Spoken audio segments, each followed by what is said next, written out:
Hello दोस्तों, आप सभी का स्वागत है हमारे YouTube चैनल स्मार्ट गुरुजी हरी पर। आज मैं आपके लिए एक कहानी लेकर आया हूं। अगर आपको कहानी पसंद आए तो वीडियो को लाइक करें और ज़्यादा से ज़्यादा शेयर करें। अगर आप लोग हमारे चैनल पर नए हैं तो चैनल को सब्सक्राइब भी करें। दोस्तों, हम लोगों को अपने जीवन में हर चीज़ की कीमत समझनी चाहिए, जैसे कि समय। दोस्तों, समय बहुत कीमती है। अगर हमने इसको एक बार बर्बाद कर दिया तो वही समय हमारे जीवन में कभी लौटकर दोबारा नहीं आएगा। इसलिए हमको और चीज़ों के साथ समय का भी सदुपयोग करना चाहिए। हमारे दैनिक जीवन में प्रयोग आने वाली चीज़ों का अच्छे से प्रयोग करना चाहिए, ना कि उनको व्यर्थ में नष्ट कर देना चाहिए। जब तक वस्तु प्रयोग करने के लायक हो तब तक उसका प्रयोग करना चाहिए, ना कि उसको बेकार होने से पहले ही फेंक दें। क्योंकि जब हम किसी चीज़ की कीमत समझेंगे तभी आगे बढ़ पाएंगे। जो इंसान किसी भी चीज़ की कीमत नहीं समझता है वो इंसान कभी भी आगे नहीं बढ़ सकता। वह जहाँ है उससे भी पीछे पहुँच जाएगा। उसके हालात दिन प्रतिदिन बेकार होते जाएंगे। दोस्तों, अगर हम लोग आगे बढ़ना चाहते हैं तो हमें हर चीज़ की कीमत समझनी पड़ेगी, क्योंकि समझदार इंसान ही कामयाब होता है, ना कि मूर्ख इंसान। ऐसे ही एक कहानी भगवान बुद्ध की भी है। अब मैं आपका ज़्यादा वक्त न लेते हुए अपनी कहानी पर आता हूँ। एक बार भगवान बुद्ध अपने शिष्यों के साथ बैठे हुए थे।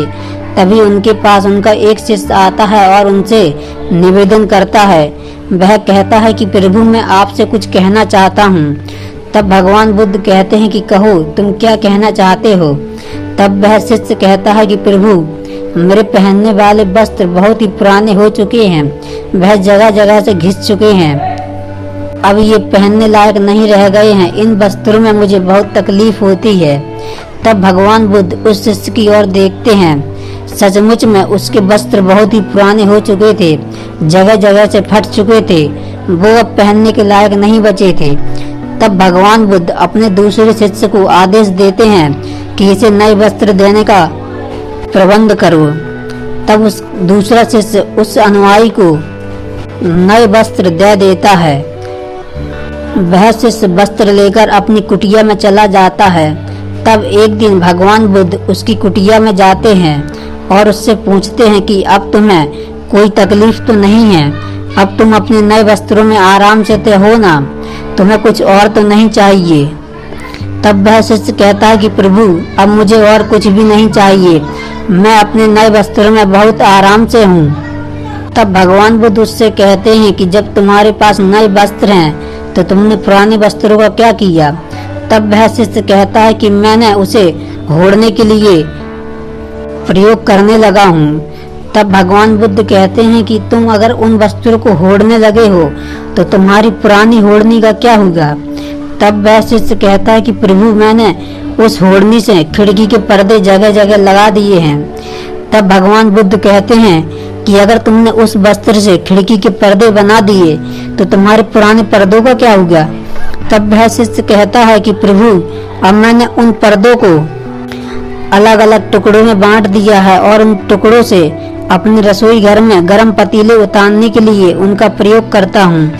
तब भगवान बुद्ध कहते हैं कि अगर तुम उन वस्त्रों से पतीले उतार रहे हो तो तुम्हारे पुराने वस्त्र कहाँ गए जो रसोई में थे। तब वह शिष्य कहता है कि प्रभु, मैं उन कपड़ों से अब पोछा लगाने का काम करता हूँ। तब भगवान बुद्ध उससे पूछते हैं कि तुम्हारे पुराने पोछे का क्या हुआ। तब वह शिष्य कहता है कि प्रभु, अब वो इतना बेकार हो चुका था कि उसका कुछ नहीं किया जा सकता था। इसलिए मैंने उसका एक एक धागा अलग कर दिया और उसकी बत्तियां तैयार कर ली हैं। उन्हीं में से एक बत्ती आपके कक्ष में कल प्रकाशित की थी।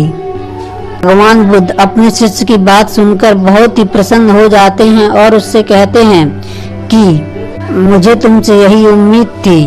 तुम अपनी परीक्षा में खरे उतरे हो। तुम किसी भी चीज को दुरुपयोग नहीं करते हो। तब भगवान बुद्ध अपने अन्य शिष्यों से भी समझाते हैं कि हमें किसी भी चीज का दुरुपयोग नहीं करना चाहिए। हमें अपनी एक एक चीज की कीमत समझनी चाहिए और उसका सदुपयोग करना चाहिए। दोस्तों, आप लोगों को कहानी कैसी लगी? अगर कहानी अच्छी लगी हो तो वीडियो को लाइक करें और ज़्यादा से ज़्यादा शेयर करें। अगली बार फिर मिलेंगे एक नई कहानी के साथ। तब तक के लिए जय हिंद, वंदे मातरम।